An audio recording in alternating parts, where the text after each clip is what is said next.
मन के हारे हार है, मन के जीते जीत। मन के हारे हार है, मन के जीते जीत। वो भी क्या जीतेंगे मैदाने जंग, वो भी क्या जीतेंगे मैदाने जंग। भाई वो तो लड़ने से पहले ही डर गए। Welcome back to our YouTube channel बच्चों। मुझे पूरी उम्मीद है कि आपके जेईई मेंस की जो तैयारी है पूरे जोर शोर के साथ चल रही होगी और आप लोग जोरदार मेहनत कर रहे होगे अच्छी रैंक के साथ अपना सिलेक्शन करवाने के लिए, अच्छे परसेंटाइल को लाने के लिए और अच्छे कॉलेज में एडमिशन लेने के लिए। इस बीच में मुझे लगा कि कुछ लास्ट मोमेंट टिप्स जो है बच्चों को दे दी जाए, जैसे कि उनका एग्जाम में जो परफॉर्मेंस है वो काफ़ी हद तक इम्प्रूव हो सके। और कई बच्चों ने मेरे से बहुत सारे क्वेश्चंस किए थे कि लास्ट मोमेंट पे सर हमें कहाँ से क्वेश्चन करने चाहिए, क्या टॉपिक्स कवर करने चाहिए, क्या करना चाहिए, क्या नहीं करना चाहिए। तो फिर मुझे लगा कि इस पर एक वीडियो बनाना जो है, मुझे अलग से इस पर एक वीडियो बनाना चाहिए।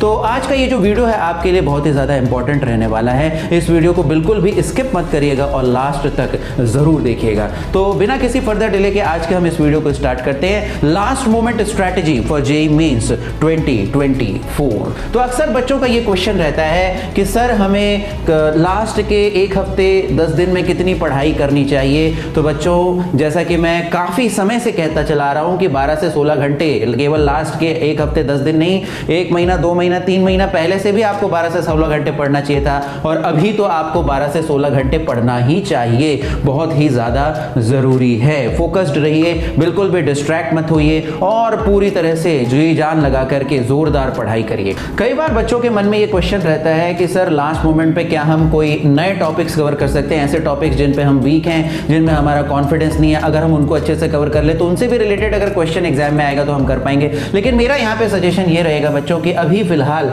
ये समय सही नहीं है किसी भी नए टॉपिक को कवर करने के लिए, क्योंकि आपके पास समय बहुत ही ज़्यादा कम है। अगर आप किसी ऐसे टॉपिक पर अपना टाइम इन्वेस्ट करते हो जो आपका वीक है तो उसमें आपका टाइम ज़्यादा जाएगा और आउटपुट जो है उसका जो एक्सपेक्टेड आउटपुट है वो नहीं रहेगा। ऐसा हो सकता है कि काफ़ी टाइम देने के बावजूद जब एग्जाम में क्वेश्चन आए तो आपसे ना हो। इसीलिए मेरा ये सजेशन यहाँ पे रहेगा आप लोगों के लिए कि किसी भी नए टॉपिक को फिलहाल टच ना करें, किसी भी नए टॉपिक को कवर ना करें। इसके अलावा अभी आपको क्या करना चाहिए, अभी आपको जितने भी इंपॉर्टेंट चैप्टर्स हैं फिजिक्स, केमिस्ट्री, मैथ्स में टॉपिक वाइज वेटेज पे आप लोगों ने वीडियोस देखे होंगे। फिजिक्स के टॉपिक वाइज वेटेज के जेईई मेंस के जो वीडियोस हैं मैंने इस चैनल पे डाले हुए हैं, अगर आपने नहीं देखा तो एक बार आप जाकर के देख सकते हैं।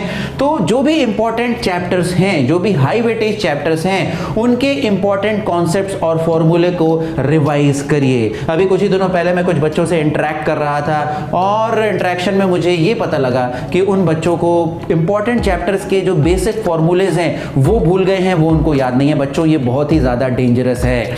अगर आपको इंपॉर्टेंट चैप्टर्स में जो बेसिक फॉर्मूलेज हैं वो याद नहीं है तो फिर क्वेश्चन बनने का कोई चांस ही नहीं है। ये जो सिचुएशन होती है बहुत ही ज़्यादा रिस्की होती है और इसके कारण जो आपका परफॉर्मेंस है एग्जाम में सीवियरली इफेक्ट हो सकता है। ऐसे क्वेश्चन जिनको आप आसानी से सॉल्व करके आ सकते थे वो भी आपके गलत हो सकते हैं या वो भी आपको छोड़ना पड़ सकता है जस्ट बिकॉज कि आपको इंपॉर्टेंट फॉर्मूलेज जो हैं वो याद नहीं है। इसीलिए ये बहुत ही ज़्यादा इंपॉर्टेंट है, बहुत ही ज़्यादा क्रूशियल है अभी के समय में कि आपको जितने भी इंपॉर्टेंट कॉन्सेप्ट्स हैं और उनसे रिलेटेड फॉर्मूले हैं उनको अपने दिमाग में बैठा लेना है, उनको अच्छे से याद कर लेना है। इसके अलावा बच्चों का क्वेश्चन ये रहता है कि सर हम क्वेश्चंस कहां से करें। तो फिलहाल लास्ट मोमेंट पे कोई भी बुक या किसी भी मॉड्यूल को फिलहाल आपको टच करने की जरूरत नहीं है। आप सिर्फ PYQs कर सकते हैं, प्रीवियस ईयर क्वेश्चंस कर सकते हैं। आप 2024 के जितने भी पेपर्स हुए हैं इस साल में, जो फर्स्ट अटेम्प्ट के जो जितने भी पेपर्स थे उनको एक बार टाइम बाउंड मैनर में सॉल्व करके देख सकते हैं और जितने भी PYQs करें, जैसा कि मैं पहले ही बता रहा हूं, टाइम बाउंड मैनर में करें। 1 घंटे में 25 से 30 सवाल करने का टारगेट रखें और उसी पर फोकस्ड रहे, क्योंकि एक चीज ये ऑब्जर्व की जाती है कि जनरली जो जेईई मेंस के क्वेश्चंस रहते हैं वो काफी हद तक PYQ बेस्ड रहते हैं। तो इसीलिए अभी आपके लिए PYQs करना जो है काफी फायदेमंद रह सकता है और कहीं फिलहाल किसी बुक के चक्कर में ना पड़े। और कोचिंग का मॉड्यूल आपने ऑलरेडी लगा लिया होगा, फिलहाल कोचिंग के मॉड्यूल को लगाने की जरूरत नहीं है, PYQs सफिशिएंट है। इसके आगे कुछ चीजें और भी आपको ध्यान में रखनी है।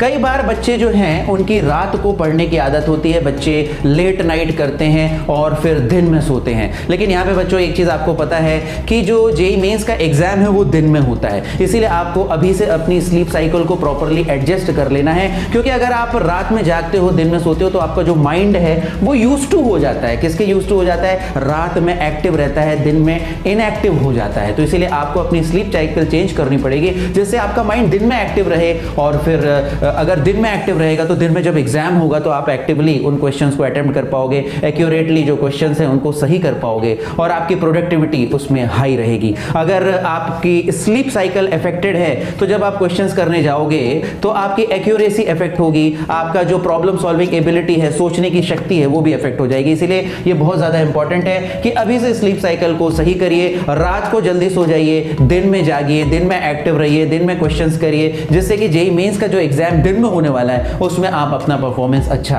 कर पाए। इसके अलावा बच्चों, जैसा कि मैं पहले भी वीडियोस में बता चुका हूं कि कई बार एग्जाम जब पास होता है तो बच्चे बहुत ही ज्यादा पैनिक में आ जाते हैं। तो मैं ये कहूंगा कि पैनिक बिल्कुल भी नहीं करना है, रिलैक्स्ड रहिए। आपने अपना बेस्ट मेहनत कर लिया है और डेफिनेटली आप अपना बेस्ट जो है एग्जाम में करके जाएंगे और एग्जाम का रिजल्ट भी आपका बहुत ही अच्छा रहेगा। इसीलिए बिल्कुल भी एंग्जाइटी या टेंशन आपको नहीं लेना है, किसी भी प्रकार का स्ट्रेस नहीं लेना है, पैनिक में तो बिल्कुल भी नहीं आना है। और किसी भी प्रकार की नेगेटिव थिंकिंग कि सर एग्जाम में अगर मुझे जो मैंने पढ़ा है भूल गया तो क्या होगा, पेपर टफ आ गया तो क्या होगा, अगर मेरे से क्वेश्चंस बनते हुए जो टॉपिक्स हैं उससे अगर क्वेश्चंस नहीं आए, जो टॉपिक्स नहीं बनते हैं उससे क्वेश्चन आ गए तो क्या हो गया, एन नंबर ऑफ जो थॉट्स हैं आपके दिमाग में आती हैं और there is no end to negative thinking. तो इसीलिए मैं यही सजेशन दूंगा कि किसी भी प्रकार की नेगेटिव थिंकिंग को अपने माइंड में बिल्कुल भी एंटरटेन मत करिए, उसको अपने माइंड में मत आने दीजिए, क्योंकि नेगेटिव थिंकिंग से आपका जो परफॉर्मेंस है सीवियरली इफेक्ट हो सकता है एग्जाम में। इसीलिए नेगेटिव थिंकिंग को पूरी तरह से